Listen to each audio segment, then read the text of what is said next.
各位觀眾朋友，大家好啊！歡迎返嚟叻媽教室。上集我哋講到影輝院嘅六大買點，好多朋友仔都心大心細。今集叻媽繼續進一步同大家分析影輝院嘅三大挑戰。我哋而家即刻開始。好啦，陶醉完就要落地。以下三點係決定申請前必須誠實問自己嘅問題。第一個考驗，交通確有不便，依賴接駁與步行。呢個係影輝院最核心，亦係最無可迴避嘅挑戰。報道指出，步行至港鐵坑口站或東港城商圈，需時約15至20分鐘，而且係上落斜路。對長者、幼童或喺炎夏寒冬出行，係一個體力考驗。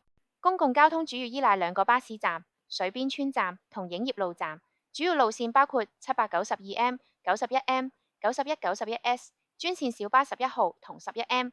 交通呢一關，大家要做嘅唔係逃避，而係精確計算同適應。問自己，我同家人嘅工作地點是否需要頻繁出入市區？如果主要喺新界東、九龍東活動，影響相對較細。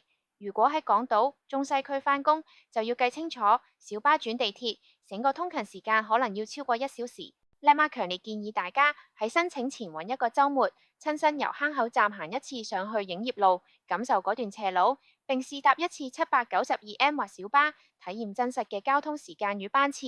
另外，將購買單車或者電動滑板車作為代步工具，亦係一個值得考慮嘅方案。第二個考驗，即時生活配套稍欠，消費需下山。影輝院自身周邊多為村屋同片場，冇即買即用嘅便利店或超市。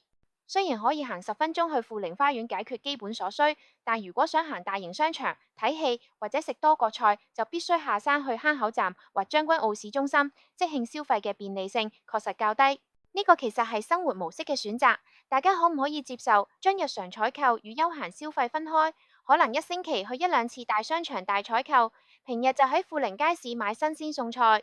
對於中意簡單生活、習慣計劃性購物嘅人嚟講，呢個唔係大問題。但對於冇奶茶不歡、習慣落樓下就有便利店嘅朋友，就要慎重考慮。第三個考驗，留花期最長，變數需承擔。影輝院預計2028年底落成，係同期居屋中留花期最長嘅一個，長達約3年嘅等待期。期間經濟環境、利率甚至個人家庭狀況都可能變化，呢個需要更穩健嘅財務規劃同心理準備。最後，我哋嚟總結三大考驗：交通動線、消費模式、等待時間。呢三者本質上都係為咗換取山海景觀同清幽環境呢份奢侈品所需付出嘅機會成本。冇對錯，只有取捨。喺今期5盤入面，影輝院嘅定位非常獨特。我哋簡單對比下，影輝院核心賣點係稀缺山海景觀、寧靜清幽環境、均衡戶型同95校網，主要考慮交通依賴接駁與步行，即時消費需下山，留花期最長，適合熱愛自然，主要喺將軍澳或東九龍活動嘅買家。啟德啟陽苑核心賣點係鐵路上蓋，交通無敵，頂級配套，主要考慮價格最高、競爭最激烈，適合預算充足、追求極致便利嘅買家。元朗朗豐苑核心賣點係成熟社區配套、強勢校網、北部都會區概念，主要考慮需接駁鐵路，周邊有工程，適合重視子女教育、着眼長線發展嘅家庭客。選擇影輝院同選擇啟德根本係兩種人生取向。啟德係都市核心嘅快節奏生活家，一切唾手可得；而影輝院係山系生活嘅慢活品味家，你需要付出一啲步程去換取喘息嘅空間同風景。佢唔適合所有人，但對於對啱頻道嘅人嚟講，佢嘅缺點甚至會變成優點。關鍵在於你屬於邊一種。如果你睇到呢度，覺得影輝院嘅氣質同自己異常合拍，咁就跟住以下步驟做足功課。第一，親身登山體驗，必須揾一日完整模擬未來生活，用身體感受，唔好靠想像。第二，深入研究方位同景觀，密切留意房委會正式流書，優先考慮高層向西或西南方向嘅單位。第三，精算交通時間與成本，用 Google Map 規劃路線，計算時間同車費總和。第四，財務規劃要更審慎，預留充足應急資金，做好加息壓力測試。第五，善用申請策略，把握600表比例調整同額外抽籤機會。親愛嘅觀眾朋友，我哋用咗成集時間品味影輝院嘅隱世氣息，亦踏實地面對佢嘅隔世挑戰。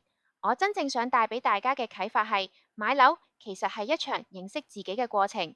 我哋要問自己，我每日最需要啲咩？係樓下嘅地鐵站，定係窗外嘅一片藍？我嘅家庭快樂完全係嚟自於消費嘅便利，定係嚟自於週末一齊行山踩單車嘅時光？影輝苑呢類屋苑嘅存在，正正就係俾我哋多一個非標準答案嘅選擇。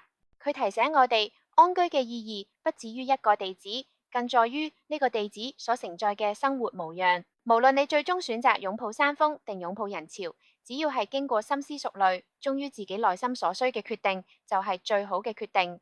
如果覺得今集呢份山係安樂窩評估報告幫到你睇清自己嘅心，記得 like share 俾同道中人，同埋 subscribe 叻媽教室。我係叻媽，我哋閉門孫分享會再見，祝大家都能揀到嗰時望見自己最愛風景嘅窗。拜拜。